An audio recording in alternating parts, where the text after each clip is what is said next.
Bienvenue dans le royaume intérieur. Je suis votre hôte, Julie Dega. C'est toujours un délice de me retourner vers vous et je dis le plus beau moment dans mon temps, c'est quand je partage ces vérités avec vous. Quand je m'assois pour lire, c'est toujours le plus beau moment pour moi de la journée, pendant que je les fais. C'est vrai que ce n'est pas tous les jours, mais au moment où je m'assieds, c'est vraiment le meilleur moment possible parce que je sais que ce que Dieu exprime au travers de moi aidera des milliers là dehors. Donc, je m'assieds et je laisse le Tout-Puissant être. Car ce n'est pas comme s'il y a toi et moi. Il n'y a qu'un seul. Et mon union consciente avec Dieu constitue mon union consciente avec tout être spirituel et toute idée spirituelle.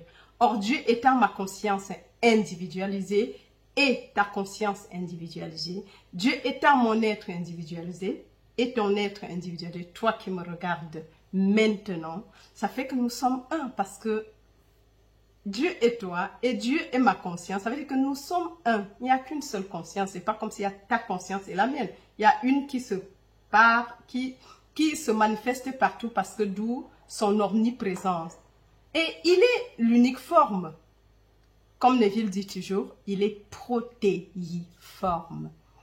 Alors mes amours, si tu me regardes pour la première fois et que tu n'es pas encore abonné, fais-le dès maintenant et surtout n'oublie pas d'activer la cloche de notification afin d'être avisé automatiquement lors des prochaines publications. Nous sommes en train de lire notre livre Ta foi et ta fortune par Neville Goddard et c'est le chapitre 5, Qui dis-tu que tu es? Voilà. Et on a vu dans l'épisode passé que ta foi, c'est ce que tu crois qui se manifeste comme ton monde. Avant, on a vu que nos désirs étaient les paroles de Dieu. Et puis maintenant, c'est pas la croyance à l'impossible. Tu rends l'impossible possible par ta croyance. Et maintenant, ceux qui croient à l'impossible voient le résultat. Et quand je dis, c'est des choses qui se passent maintenant, on voit des choses qui commencent à changer. Ça veut donc dire qu'aujourd'hui, il n'y a personne qui suit ce message depuis le début, qui va encore aller essayer de changer la cause dehors. C'est les effets dehors, pardon. Parce que ce qu'on voit, c'est déjà la manifestation. Or, ce n'est pas la manifestation que tu changes, parce que qu'est-ce qui a créé la manifestation? C'est la cause, ce sont tes désirs. Donc, tu dois juste changer ta façon de penser. Change tes pensées, change ton monde, a dit Wayne Dyer. C'était une émission de Wayne Dyer, télévisée.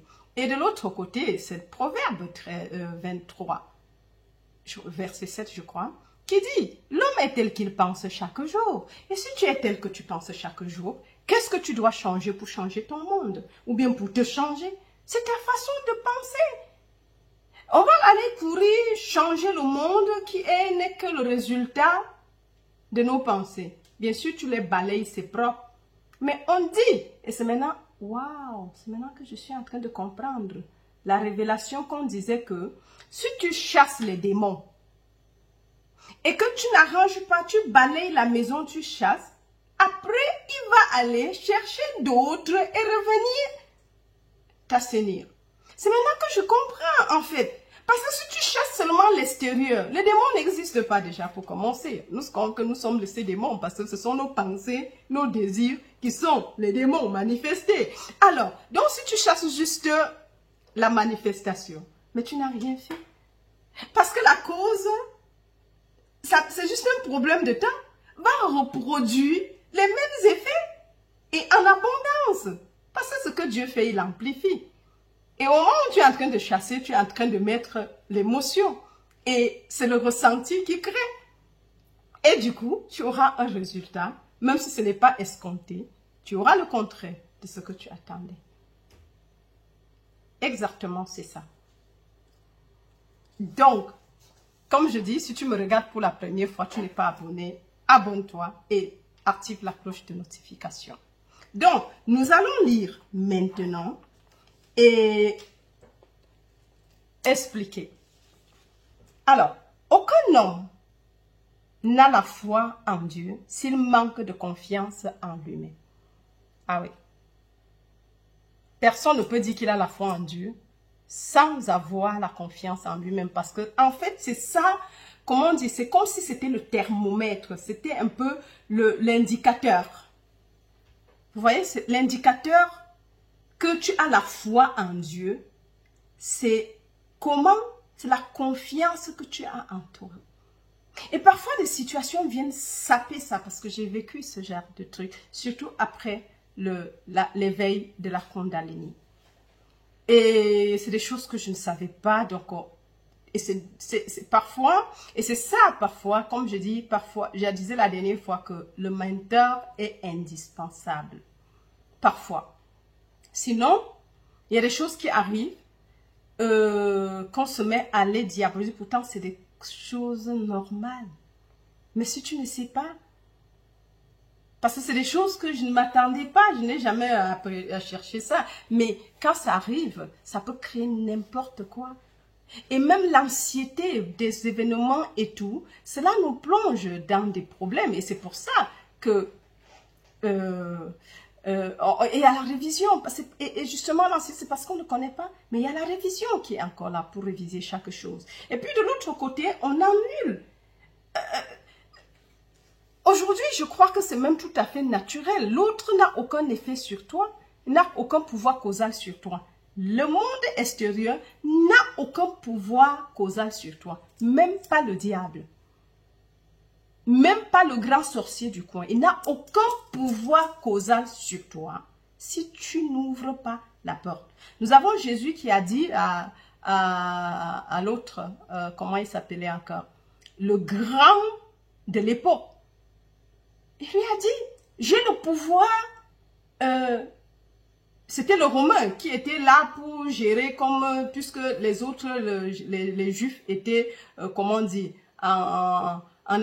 ils étaient pris en fait, c'était la colonie, on les avait annexés.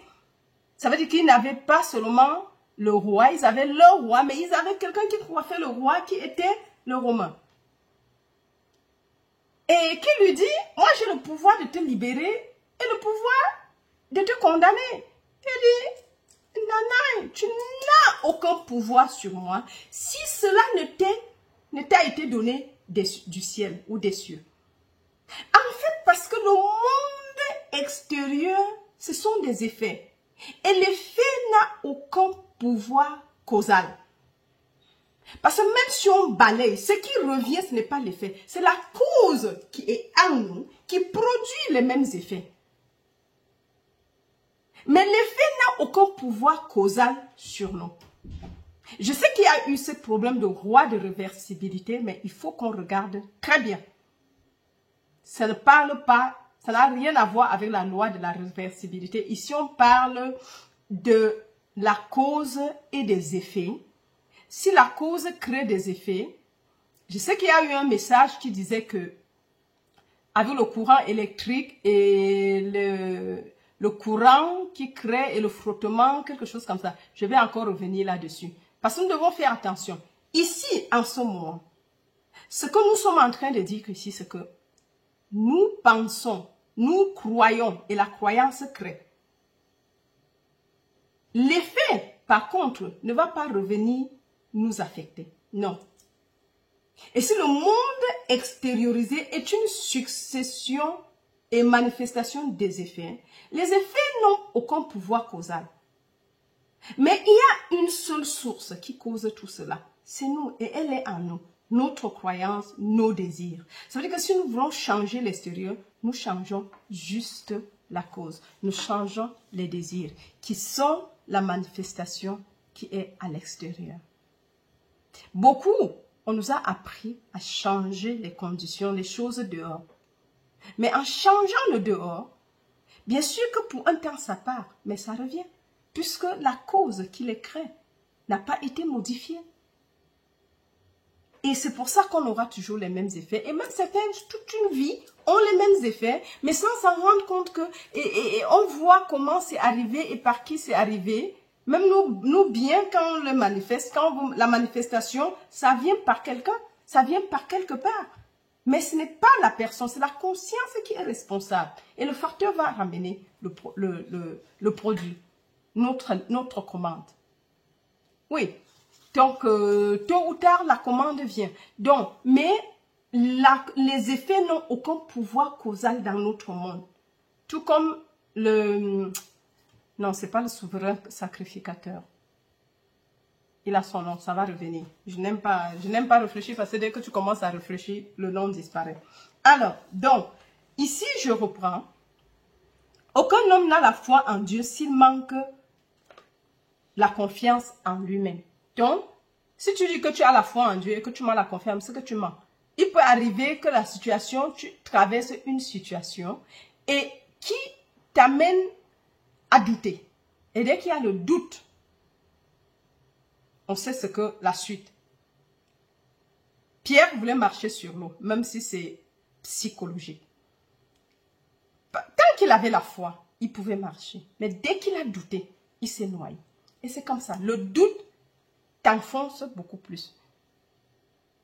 C'est la croyance, la foi en toi qui émane de la foi en Dieu ou l'assurance en toi qui émane de la foi en Dieu ou de la foi en toi-même. C'est ça qui est nécessaire. Alors, aucun homme n'a la foi en Dieu s'il manque de confiance en lui-même. Ta foi en Dieu se mesure à la confiance que tu as en toi-même. Il revient encore. Moi et mon Père sommes un. Jean 10, 30. L'homme et son Dieu sont un. La conscience et la manifestation sont un, en fait.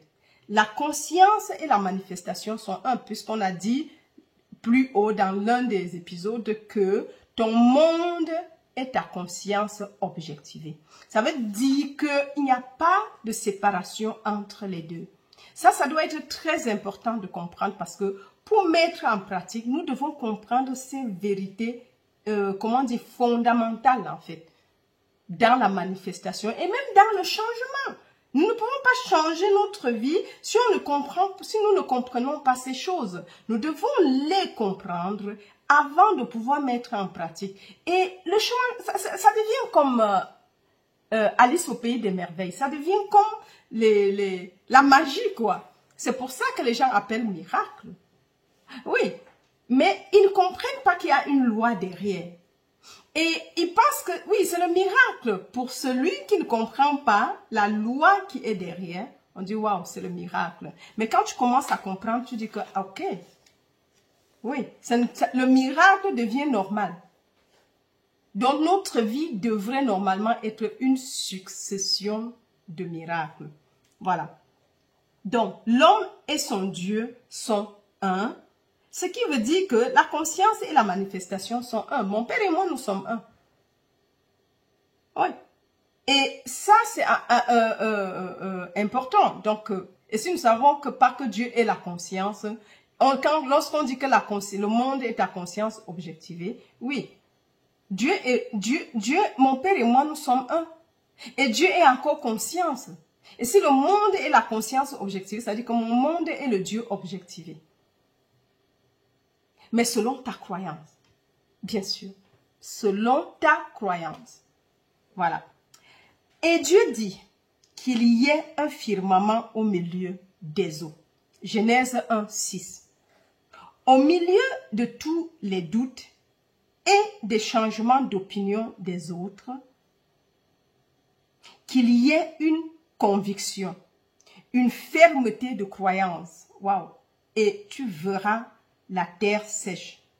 Ta croyance apparaîtra. Voilà. Donc ici, peu importe ce que les gens doutent.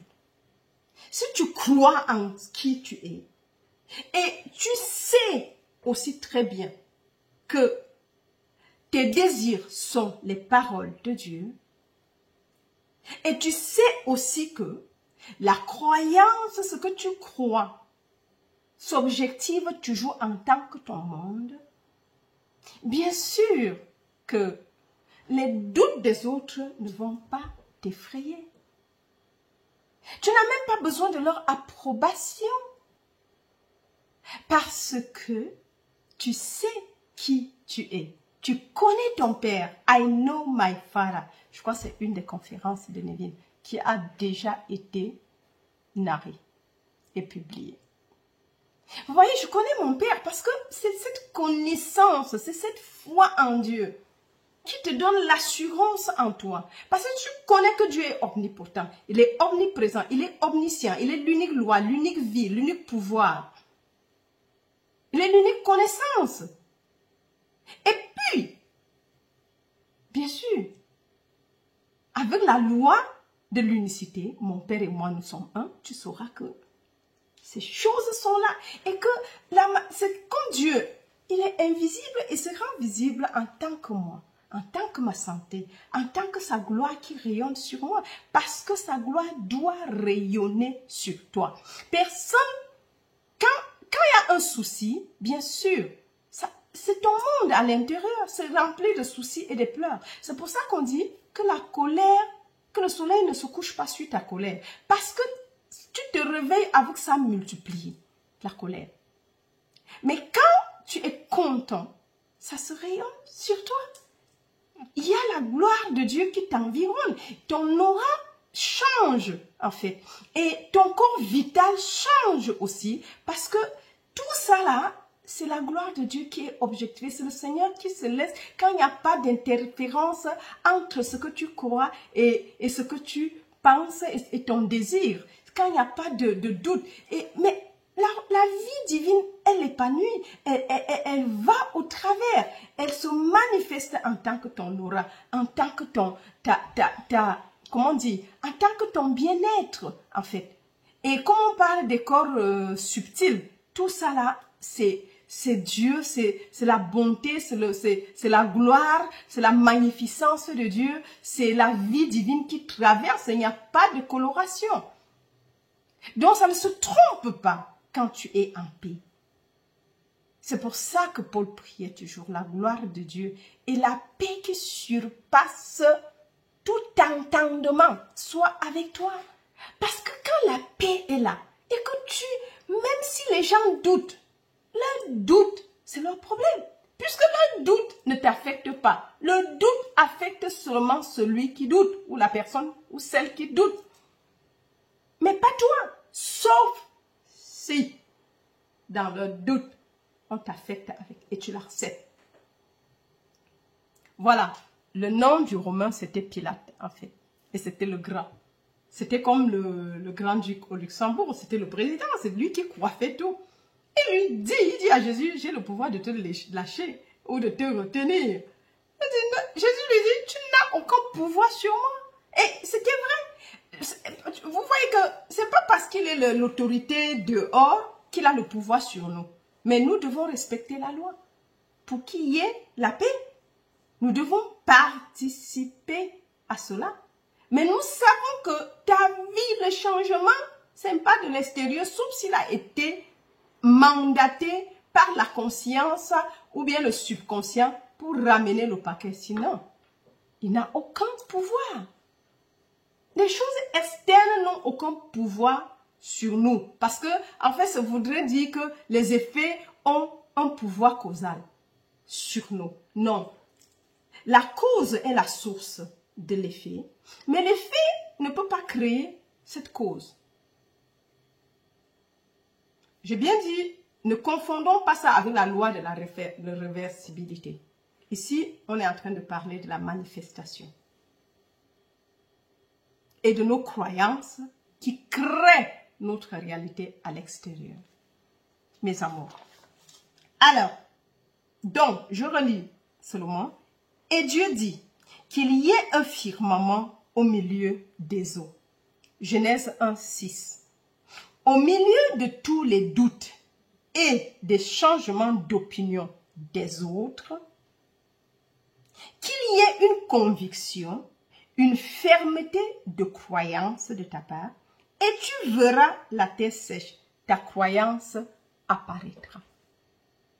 Nous voyons que On ne doit plus regarder à l'autre pour ce que nous voulons avoir. Ne concerte personne. Va à l'intérieur de toi. Ferme la porte derrière toi. Prie à Dieu qui est à l'intérieur.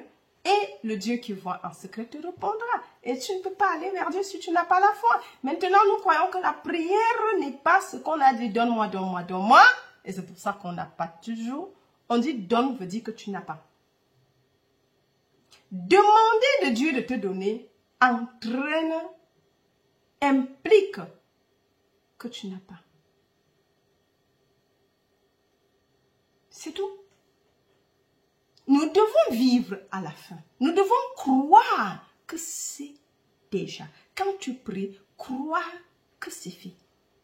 Et c'est cette croyance qui déclenche, qui lance l'impression et l'expression suit. Mais si tu es empli de doutes, mais c'est ce qui sera. Si tu as peur des effets, mais ils auront. Ce n'est pas que l'effet a un pouvoir causal. Ce doute manifeste le doute. En fait, puisqu'il y a ça quand il y a le doute. Et dès qu'il y a doute, ça interfère le flot, en fait. Et c'est là le souci. Voilà. Donc, on continue la lecture. Waouh. La récompense est pour celui qui persévère jusqu'à la fin. Mais celui qui persévère jusqu'à la fin, celui-là sera sauvé. C'est jusqu'à la fin qu'on est sauvé. Matthieu 24, 13. Une conviction n'est pas une conviction si elle peut être ébranlée. Waouh! Ton désir sera comme des nuages sans pluie si tu ne crois pas.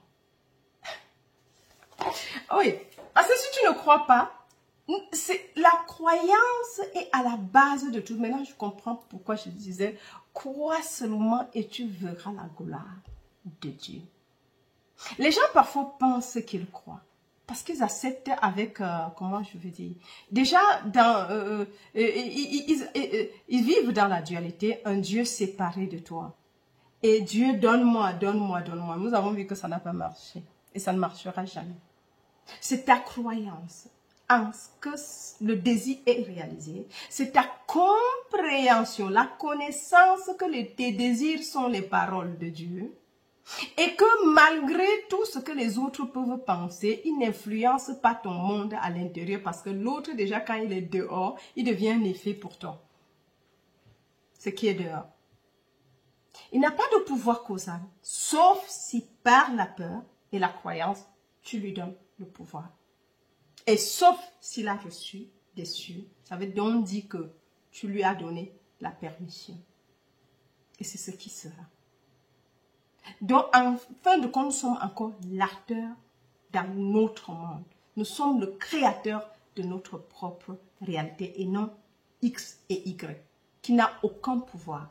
Il peut douter, mais son doute n'influence pas ta foi, ta croyance. Tant que n'influence pas ta croyance, bien sûr, rien ne peut empêcher les choses de se manifester dans ta vie. Sauf si avec leurs doutes, tu changes ta croyance. Mais si ce n'est pas changé, rien ne se passe. Tu restes toi-même. Ça, c'est ce que le paragraphe veut nous dire. Donc, pour dire en quelque sorte, ta conscience non, la récompense est pour celui qui persévère jusqu'à la fin. Mais celui qui persévère jusqu'à la fin, celui-là sera sauvé. Donc, garde ta conscience, ta croyance. Ne vibre pas. C'est pour ça qu'il disait à Marie, crois seulement et tu verras la gloire de Dieu. Parce que Marie commençait à douter. Elle avait déjà les doutes. Oui, il pourrit déjà. Oui. Mais d'où vient la pourriture? Si la vie vient, la pourriture va se réveiller. Si la cause est là, il y a la vie et la source de toute vie, mais il n'y a pas de pourriture. C'est la croyance à la pourriture qui donne la pourriture. La vie ne peut pas se désintégrer. La vie est éternelle, infinie, immortelle. Elle ne change pas. Un jour, quelqu'un m'a dit pourquoi les gens devraient se décomposer. Mais non, c'est juste la loi. Mais ce n'est pas parce que l'eau s'évapore qu'elle n'est plus l'eau. Tu ne vois pas, mais elle s'est évaporée. À la seule condition que le corps se désintègre, on appelle ça pourriture, mais c'est en train de se disloquer et libérer les atomes et toutes les autres choses pour reprendre une autre forme après. Parce que sinon, on va me dire que, mais puisque maintenant l'eau liquide, oui, quand c'est l'état liquide avec le froid, ça devient une glace. Mais ça change d'état. Mais tu peux encore voir. Mais lorsqu'il y a la chaleur, elle s'évapore, tu ne vois plus. Mais ça veut dire que l'eau n'existe plus, l'eau n'est plus l'eau. Bien sûr, l'eau reste l'eau. Même si elle s'évapore, tu ne vois pas, mais elle est là. C'est juste un autre phénomène de changement d'état.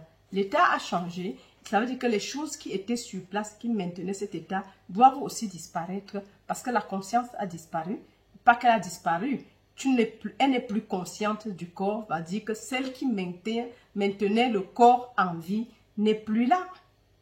D'où la guérison spirituelle, et Joël le dit et c'est ça la base de la guérison spirituelle, c'est que ce n'est pas le corps qui a le pouvoir sur nous, mais c'est nous qui faisons vivre le corps. La biologie a donné tout le pouvoir au corps, nous concernant. Mais maintenant, la spiritualité nous fait comprendre que c'est nous, ce n'est pas le corps, le cœur qui fait battre le sang, c'est le jeu qui fait battre le sang. Utilisant le cœur comme juste un moyen, un instrument. Ce n'est pas la vue qui empêche ce n'est pas les yeux qui voient, c'est les yeux qui voient, utilisant les yeux comme un instrument. Et ceci devrait encore ramener la vie chez nous. Nous voyons que la médecine essaye de gérer les effets. Il gère l'extérieur. Si la vue, tu as un problème, on t'a prescrit les lunettes pour améliorer à l'extérieur, mais qui n'améliore jamais, puisqu'elle gâte les yeux. Au fil des années, tu changes et puis tu quittes de 1 à peut-être 10. 10 veut dire c'est mauvais. Et ainsi de suite. Ou bien de moins 1 à moins 10. Des choses comme ça. Mais ça ne va pas changer. Puisque ce n'est pas l'œil qui voit, c'est le jeu qui voit. Mais la loupe qu'on te met devant, empêche l'œil de travailler. Le muscle doit bouger pour un résultat, pour la bonne vue, sachant que ce n'est pas l'œil qui voit, mais c'est plutôt le jeu qui voit au travers des yeux, sinon le cadavre verrait aussi. Donc, je ne vais pas extrapoler. Je reviens ici. Donc, comme je disais, au milieu de tous les doutes et des changements d'opinion des autres, qu'il y ait une conviction, une fermeté de croyance. Ouch. Je crois que la batterie doit s'arrêter. Je crois que avant que le téléphone ne s'éteigne, je dois arrêter. Et je dis, oui, quel que soit le cas, je fais le cœur parce que je crois que le téléphone risque de s'arrêter et ce serait mauvais. Donc, on va continuer la prochaine fois. Et jusqu'à la prochaine, je vous aime bien partager le message tout autour de vous. Et jusqu'à la prochaine. Et comme je dis, sous chaque lien PayPal, chaque vidéo, il y a un lien PayPal. Et soutenez l'œuvre avec vos libéralités pour beaucoup plus de contenu. Voilà. Allez, bye bye!